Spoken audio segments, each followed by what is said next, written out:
예수님 주변에 예수님을 따르는 사람들이 참 많았습니다. 왜냐하면 병자들을 고치고 기적을 행하셨기 때문입니다. 많은 사람들이 모였습니다. 오늘 성경은 그런 사람들을 일컬어서 무리라고 표현이 되어 있습니다. 오늘 8절 말씀에 보니까 예수께서 무리가 자기를 애워싸는 것을 보시고 건너편으로 가기를 명하시니라. 성경이 예수님을 따르는 자들을 그냥 예수님의 제자라고 하지 않고 무리라고 표현한 것은 적절한 표현이라고 생각이 되어집니다. 왜냐하면 예수님을 따라다니는 사람들 중에 모두가 한결같은 사람들이 아니라 어떤 사람은 예수님의 기적을 구경하기 위해서 오는 사람도 있었고, 또 실제로 예수님으로부터 질병을 치유받기 위해서 오는 사람도 있었고, 또 그 가운데는 정말 예수님의 제자가 되기 위해서, 예수님을 따르기 위해서 예수님께 다가온 사람도 있었기 때문입니다. 그래서 성경은 이것저것 따질 것 없이 예수님 주위에 모였던 사람들을 무리, 영어로는 a crowd, 또는 그냥 common people, 그러니까 보통의 사람들이라고 그렇게 표현을 합니다. 근데 예수님께서 그 모든 사람들을 다 환영하신 것은 아니었습니다. 왜냐하면 당시 예수님을 따르던 많은 사람들이 그들의 생각 자체가 매우 세속적이었기 때문입니다. 그들은 예수님께서 질병을 치유하는 기적을 베푸시니까 예수님이 메시아구나라고 생각을 했습니다. 그러나 예수님이 오병이어의 기적, 칠병이어의 기적, 사람들을 막 먹이시고 돌보시고 질병을 치유하시는 모습을 보면서 이 사람을 왕으로 모시면 우리나라가 다시 회복이 될 수 있겠구나, 우리는 정말 평화로운 세상을 살아갈 수 있겠구나 라고 생각을 했습니다. 그래서 실제로 성경은 이렇게 기록하고 있습니다. 요한복음 6장 15절입니다. 그러므로 예수께서 그들이 와서 자기를 억지로 붙들어 임금으로 삼으려는 줄 아시고 다시 혼자 산으로 떠나가시니라. 사람들이 예수님 주변에 모였던 목적과 이유가 예수님이 원하시는 목적과 이유가 아니었습니다. 그래서 예수님은 틈만 나면 피해 다니셨습니다. 사람들이 너무 많이 모이고 자신을 왕으로 세울 것 같으면 산으로 피해서 도망가시고 산문에서 기도하셨습니다. 오늘 말씀에도 보니까 예수님께서요, 장소를 옮기셨습니다. 갈릴리 호수를 건너셔서 장소를 이동했습니다. 그 이유가 무엇이겠습니까? 진지한 마음으로 예수님께 다가오지 않은 사람들을 골라내려고 그렇게 하신 것입니다. 호수를 건너가지고 장소를 옮기면은 귀찮은 사람은 안 따라올 거거든요. 근데 오늘 말씀해 보니까 주님께서는 평소와 다르게 무리들 중에서 참 제자들을 골라내시기로 작정을 하신 것 같습니다. 많은 사람들이 자신을 따랐으나 갈릴리 호수 건너편으로 건너갔을 때 많은 사람들이 따라오지 않았습니다. 이제 그 모인 사람, 갈릴리 호수 건너편까지 따라온 사람들이 있었습니다. 근데 그 사람들 중에서 좀 더 진지하게 예수님을 따르고자 하는 사람들을 예수님은 제자로 부르기를 원하셨습니다. 그때 쓰신 방법이 있습니다. 테스트가 있습니다. 그 테스트가 뭐냐면 바로 부담 주기 테스트입니다. 그들에게 예수님의 제자가 되기 위해서 감당해야 할 부담을 그들에게 말씀해 주시고 그들로 결정하게 만드셨던 것입니다. 성도들, 예수님을 믿는 것은요, 예수님을 그저 이렇게 주변에 떠돌아다니면서 예수님 주변에 서성이는 그런 무리가 되는 것이 아닙니다. 예수님을 믿는 것은 제자가 되는 것입니다. 제자가 되는 것은 예수님을 따르는 것입니다. 한번 따라해 보겠습니다. Follower. Following follower. 예수님을 믿는 것은요, 예수님을 따르는 것입니다. 예수님을 따른 마음으로 준비되는 것입니다. 그 예수님을 따라야 되기 때문에 마음의 부담을 갖고 신앙생활을 하는 것입니다. 따를 필요가 없다면 왜 부담을 지겠습니까? 우리는 이렇게 생각을 합니다. 신앙생활 하는데 좀 부담 없이 하면 안 되나 라고 생각을 할 때가 있지만은 사실은 그렇지가 않습니다. 신앙생활은 예수님을 따르는 것이기 때문에 때로는 부담을 가지고 신앙생활을 해야 되는 것입니다. 마치 오늘 예수님께서 자신을 따르고 자신의 제자가 되고자 하는 사람들에게 부담을 주신 것과 같습니다. 그래서 오늘 예수님께서 자신을 따라 모인 사람들에게 하신 이 부담 테스트, 이것이 무엇이고 그 속에서 우리는 영적인 인사이트를 붙잡는 시간 갖도록 하겠습니다. 첫째로 예수님께서 자신을 따르는 자들에게 요구하신 부담이 있습니다. 그 부담은 바로 하나님을 위해서 자신이 할 수 있는 권리를 포기해야 할 것만 같은 부담을 그들에게 주셨습니다. 예수님은 이렇게 말씀하신 겁니다. 나를 따르고자 하느냐? 그러면 너 그거 포기할 수 있어? 그거 없어도 돼? 그거 안 해도 너 나를 따를 자신이 있냐? 이렇게 물어보신 것이었습니다. 오늘 예수님을 따라 갈릴리 호수 건너편까지 건너온 사람이 있습니다. 성경은 그 사람을 소개하기를 서기관이라고 했습니다. 서기관은 어떤 사람이냐면 당시에 바리새인과 대제사장과 필적할 만한 신앙생활을 잘하는 사람이었습니다. 그런 율법학자로서 성경을 연구하고 성경을 가르치는 사람이었습니다. 그런데 이 사람이요, 예수님을 따르기로 결정을 했습니다. 그리고 그가 이렇게 얘기를 했습니다. 예수님이 어디로 가시든 간에 저는 따라가겠습니다 라고 했습니다. 굉장히 교과서적인 그런 신앙 고백입니다. 손으로 앞서 말씀드린 것처럼요, 예수님은 그냥 믿는 게 아니라 예수님을 따르는 것입니다. 물리적으로도 따르고, 그리고 우리의 마음으로도 예수님을 따를 마음, 예수님께 순종할 마음이 있어야 됩니다. 예수님께서 우리에게 주시는 말씀들은요, 모두가 진리입니다. 우리가 교회로 모여서 신앙생활하지 않습니까? 그런데 성경은요, 우리가 모이는 교회, 신앙 공동체가 예수님의 몸이라고 했습니다. 그러면 예수님을 믿는 사람들은요, 신앙 공동체가 요구하는 것에 대해서 따를 마음이 있어야 됩니다. 오늘도 우리가 하나님 말씀을 듣습니다. 말씀을 들으면은 좋은 말씀이다 해서 끝나는 것이 아니라 이 말씀대로 그대로 따라야겠다라는 마음이 있어야 됩니다. 그래서 오늘 서기관은 정말 예수님 앞에 제자로서 합당한 신앙 고백을 한 것입니다. 성도 여러분, 내가 팔로워가 되어야 되겠다. 하나님을 온전히 따라다니는, 어디에 계시든 따라가는 자가 되어야 되겠다. 이 고백으로 다시 신앙을 회복하게 되시기를 주님의 이름으로 축원합니다. 자, 그런데 오늘 예수님은요, 이렇게 신앙 고백을 못 쉽게 한 이 서기관에게 그의 말에 찬물을 끼얹는 말씀을 하셨습니다. 오늘 20절 말씀입니다. 예수께서 이르시되 여우도 굴이 있고 공중의 새도 거처가 있으되 인자는 머리 둘 곳이 없다 하시더라. 이 말씀은 예수님이 정말 나는 가난하고 나는 아무것도 가진 것이 없고 집도 없고 잘 곳도 없으니 너 그렇게 할 수 있겠니? 자신의 청빈한 삶, 가난한 삶을 말씀한 것은 아닙니다. 사실 예수님이 돈이 없으신 분이 아니셨습니다. 충분하지 못할 때도 있었지만은 예수님은 늘 많은 사람들이 따라다녔고 또 많은 사람들이 예수님에게 헌금을 했었습니다. 그래서 성경은 기록하기를 예수님과 예수님의 제자들에게 돈을 보관하는, 헌금을 보관하는 돈꾀가 있었다고 성경은 기록하고 있는 것입니다. 여러분 아시다시피 제자들 중에서 돈꾀를 담당했던 사람이 누구입니까? 가룟 유다입니다. 늘 그 돈꾀에서 돈을 자신의 개인적인 이유로 착복하고, 그래서 성경은 그를 도둑이라고 그렇게 기록을 하고 있는 것입니다. 예수님이 돈이 없으셨던 분이 아닙니다. 심지어 예수님은 집도 있으셨습니다. 예수님에게 마리아 어머니가 계시지 않았습니까? 마리아 어머니가 홈리스였겠습니까? 집이 있었을 것입니다.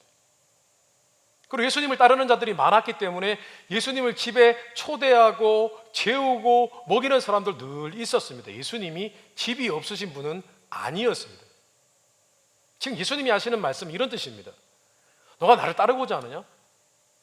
그런데 때로는 나를 따르게 되어지면 너가 서기관으로서 이 땅에 살아갈 때에 너가 누릴 수 있는 것, 너가 할 수 있는 것, 이것들을 때로는 포기해야 할 때가 있단다. 그래도 나를 따르겠니? 때로는 먹는 것이 없을 수도 있고 때로는 잘 곳이 없을 수도 있고 그럴 때가 있을 텐데 그래도 나를 따를 수 있겠니? 그렇게 말씀하신 것입니다. 사실 우리가 이런 신앙적인 부담을 느낄 때가 많지가 않습니다. 이런 신앙적인 부담은 흔히 목회자나 선교사와 같은 하나님께 전임으로 사역에 부르심을 받은 사람들이 흔히 느끼는 그런 부담감입니다. 저도 그랬습니다. 처음 주님 큰 은혜를 경험하고 난 뒤에 소명으로 느끼고 제 삶을 하나님께 헌신을 했을 때에 제 자신에게 그런 질문이 떠올랐습니다. 내가 못 먹어도, 못 벌어도, 세상 사람들처럼 못 누려도 내가 이를 감당할 수 있을까?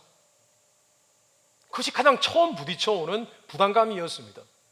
그때 저는 마땅히 그럴 수 있다고 생각을 했습니다. 참 하나님은 놀라우십니다.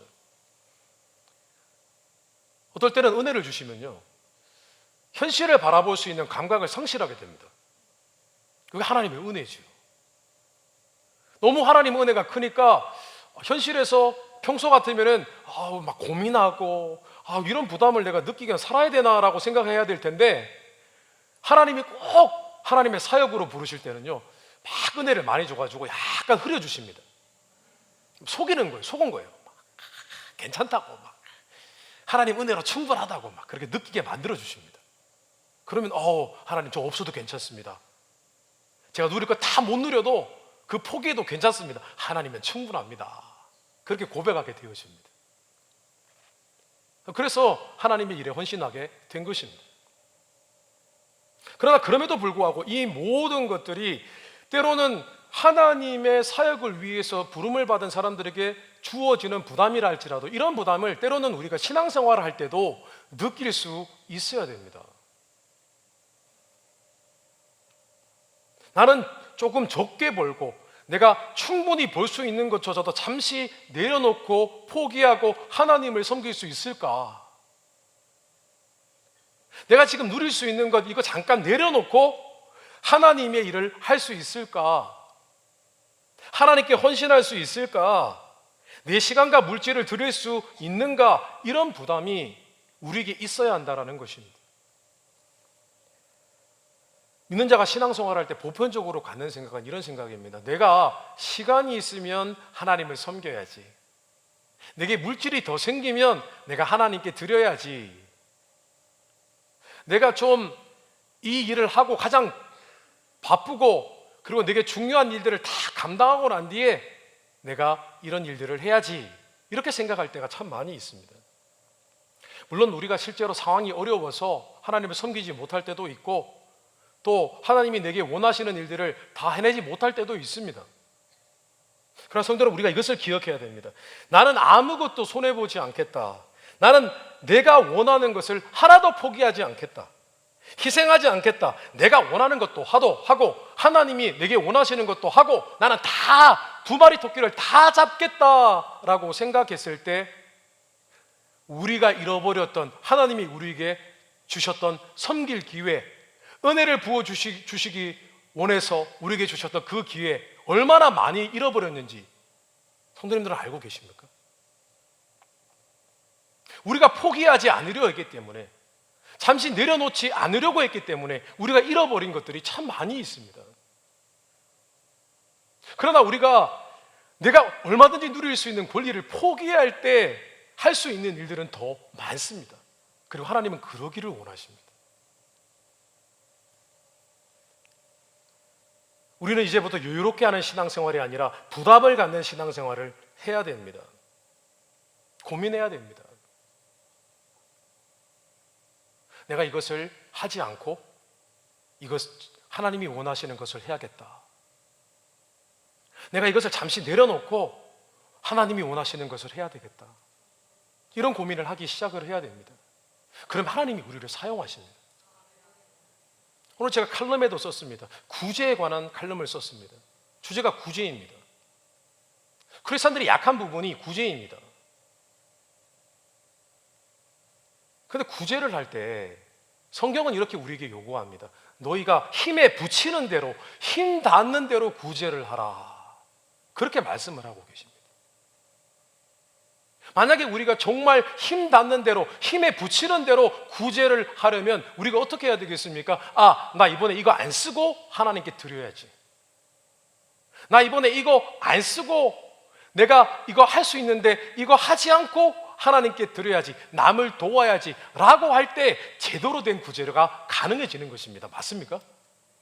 나는 이것도 사고 저것도 사고 다 하고 하나님께 드려야지. 어떻게 온전히 하나님께 드릴 수 있겠습니까? 사도 바울이 어떻게 주님께 온전히 쓰임을 받았습니까? 다른 이유가 아닙니다. 그에게 열심이 있었고 열정이 있었습니다. 누구와도 비교할 수 없는 신앙의 열심이 있었습니다. 그런데 그 바탕에는 그에게는 하나님의 일을 하기 위해서 자신이 가지고 있는 것을 포기해야 할 줄 아는 은혜가 있었습니다. 그렇기 때문에 하나님께 쓰임받을 수 있었던 것입니다. 그거 결혼하지 않았습니다.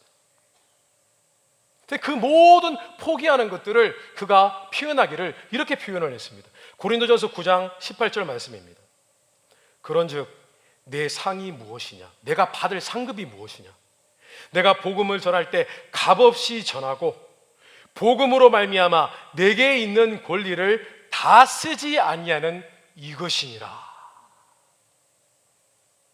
사도 바울은 신앙의 원리를 이렇게 설명하고 있습니다.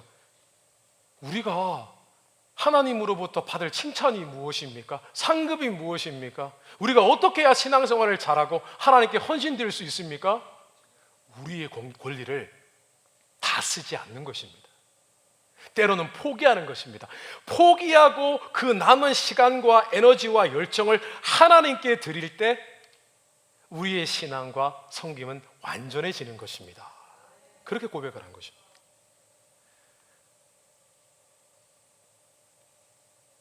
우리가 쓸 것을 포기하는 부담이 있어야 됩니다. 오늘 다시 한번 우리의 신앙을 리프레시, 새롭게 했으면 좋겠습니다. 나는 지금 내가 얼마든지 누릴 수 있는 권리를 포기할 수 있는가? 이걸 잠시 내려놓고 할 수 있는가? 이 마음에 자신의 권리를 포기하는 이 부담으로 신앙생활을 다시 회복하게 되시기를 주님 이름으로 축원합니다.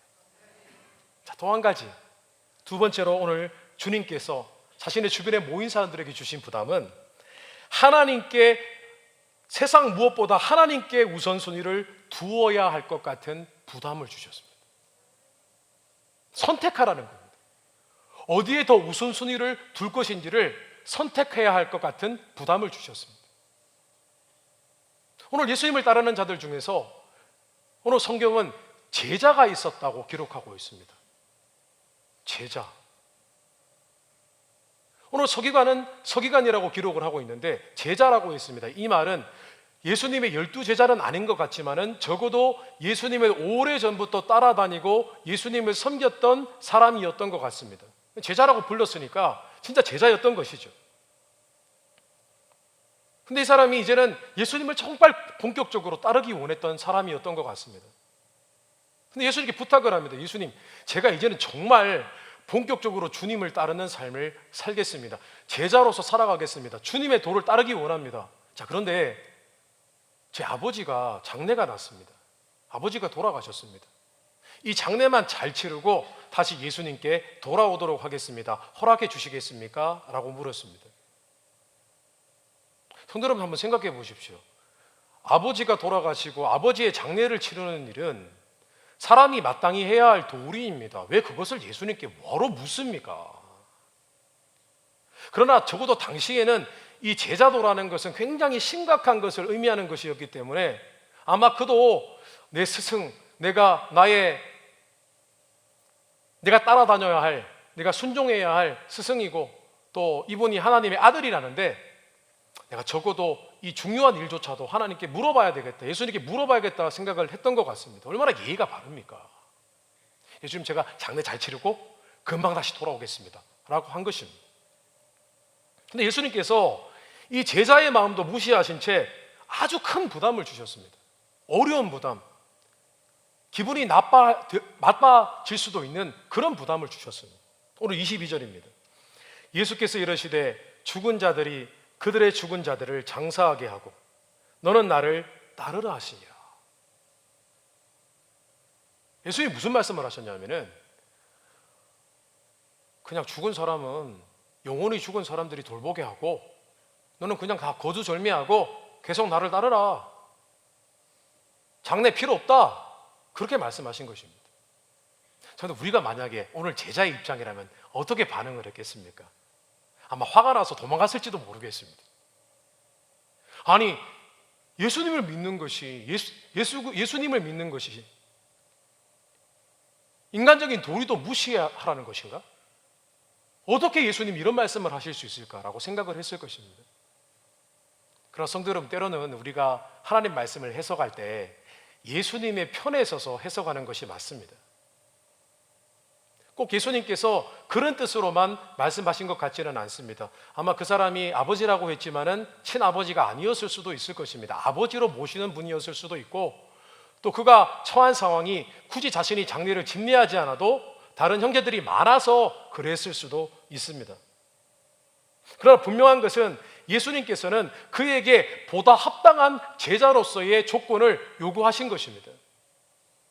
당시 제자도가 엄격했습니다. 누군가의 제자가 되는 것은 그만한 대가를 지불하는 것이었기 때문에 아마 예수님께서 그를 시험하기 위해서 그렇게 말씀을 하셨던 것 같습니다. 지금도 주님께서는 우리에게 아버지 장례 치르지 말고 나를 따르라, 그런 말씀하지 않으십니다. 그러나 적어도 우리가 예수님을 단순히 믿는 것이 아니라 예수님의 도를 따르는 제자가 되기로 작정한 사람들이라면 우리는 늘 우선순위의 부담을 느끼며 살아가야 됩니다. 주님이 먼저인가? 내가 먼저인가? 주님이 먼저인가? 사람이 하는 일이 먼저인가를 항상 생각하고 부담을 느낄 수 있어야 된다는 것입니다. 왜냐하면 우리가 대하는 하나님이 그냥 우리가 일상적으로 만나는 사람이 아니라 온 우주를 다스리는 만군의 하나님이시기 때문입니다. 그분이 우리에게 주시는 말씀은 무게 있는 말씀들입니다. 무게 있는 명령들입니다. 그것은 우리의 생명과도 바꿀 수 없는 진리의 말씀들이기 때문에 우리는 늘 고민할 수 있어야 됩니다. 주님이 먼저가 아닌가? 주님이 내게 바라시는 것이 내가 원하는 것보다 더 우선시 되어야 되는 것은 아닌가라는 고민이 우리에게 필요하다는 것입니다. 저는 간혹 선교사님들로부터 소식을 듣습니다. 선교사님들이 막 선교사역을 열심히 하고 있고 이번에는 그 선교사님이 없어서는 안 될 아주 중요한 선교적 프로젝트를 시작을 하셨습니다. 그런데 갑자기 장례가 났습니다. 형제가 죽고 또 부모님이 돌아가신 그런 소식을 듣습니다. 고민을 합니다. 여건이 맞으면은 장례를 치르러 갑니다. 그런데 그렇지 못할 때가 있습니다. 결국 결정을 합니다. 내가 갈 수가 없다고. 그러면 믿지 않는 형제들은 이해할 수가 없습니다. 그러나 믿는 형제들은 이렇게 얘기합니다. 형님, 오지 마십시오. 괜찮습니다. 우리가 다 이 문제를 해결하겠습니다. 그러니까 형님은 그냥 기도하시고 우리가 기도할 테니까 그 사역을 계속 감당하시기 바랍니다. 그런 믿음의 고백을 들을 때도 있습니다. 성도는 우리에게 가족이 중요합니다. 개인적인 일들이 너무나 중요합니다. 그러나 때로는 우리가 받은 직분과 역할, 선교적인 일들, 하나님이 기뻐하시는 일들 때문에 우리는 고민해 볼 때가 있어야 된다는 겁니다. 부담을 느낄 수 있어야 된다는 것입니다. 하나님을 기쁘시게 할지 사람을 기쁘게 할지 고민해 보아야 됩니다. 또 어떻게 지혜롭게 하나님도 기쁘시게 하고 사람에게도 싫은 소리 듣지 아니하고 지혜롭게 할 수 있는지를 우리는 생각해 볼 수 있어야 된다는 것입니다. 주님께서는 분명히 말씀을 하셨습니다. 너희는 먼저 그의 나라와 의를 구하라. 그러면 이 모든 것들을 너에게 더하실 것이니라. 주님은 분명히 말씀하셨습니다. 반드시 우리가 우선순위를 고민해 보아야 될 때가 있다고 말씀을 하셨습니다. 그런데 그 순간에 하나님을 더 우선시할 경우에는 하나님께서 우리가 놓쳤던 것들, 포기했던 것들을 하나님이 채우시겠다고 성경은 분명히 말씀하고 있습니다. 성도는 기억하십시오. 하나님께 우선순위를 두는 사람이 결국은 하나님께 쓰임받을 수 있습니다. 그리고 하나님께 우선순위를 둘 수 있는 지혜로운 사람이 곧 그 사람의 인생이 하나님께 우선순위가 되는 것입니다. 말씀을 정리하겠습니다. 예수님께서 우리를 위하여 십자가에 달려 돌아가셨습니다. 그냥 예수님은 수월하게 편안하게 그 일들을 감당하고 십자가에 달려 죽으시고 부활하셨습니까? 그렇지 않습니다. 예수님은 사람의 모습으로 오셔가지고 사람으로서 인간의 죽음을 맛보셔야 했습니다. 하나님이 인간의 죽음을 맛보는 것입니다. 또 예수님이 돌아보시기에 수많은 사람들이 있는데 수많은 사람들이 다 각자의 죄의 짐을 지고 있습니다. 그 수많은 사람의 짐들을 예수님께서 지셔야 됐습니다. 그게 얼마나 부담되셨는지 겟세마네 동산에서 기도하실 때 땀방울이 핏방울이 되도록 기도하셨습니다. 하나님 아버지, 옮기실 수만 있으면 잔을 옮겨달라고 그렇게 부탁을 하셨습니다. 근데 결국은 기도하다가 하나님 아버지께서 자신의 뜻을 굽히지 않으시니까 내 뜻대로 마옵시고 아버지 뜻대로 하옵소서 라고 했습니다. 부담을 가지실 때 주님께서 열심과 열정을 내시고 그 열심과 열정의 결과가 바로 십자가의 사건인 것입니다. 성도 여러분, 부담 없이 하는 신앙이 진짜 신앙생활일까요? 아니면 하나님을 향한 부담을 갖고 하는 신앙이 진짜일까요? 단순히 신앙생활을 할 때 부담을 느껴서 불편해하는 것이 아니라 이 부담이 바로 거룩한 부담이며 하나님이 주시는 사명인 것을 믿고 나아가실 때 신앙이 새롭게 되어지고 회복되게 되시기를, 신앙의 열심과 열정을 회복하게 되시기를 주님의 이름으로 축원합니다.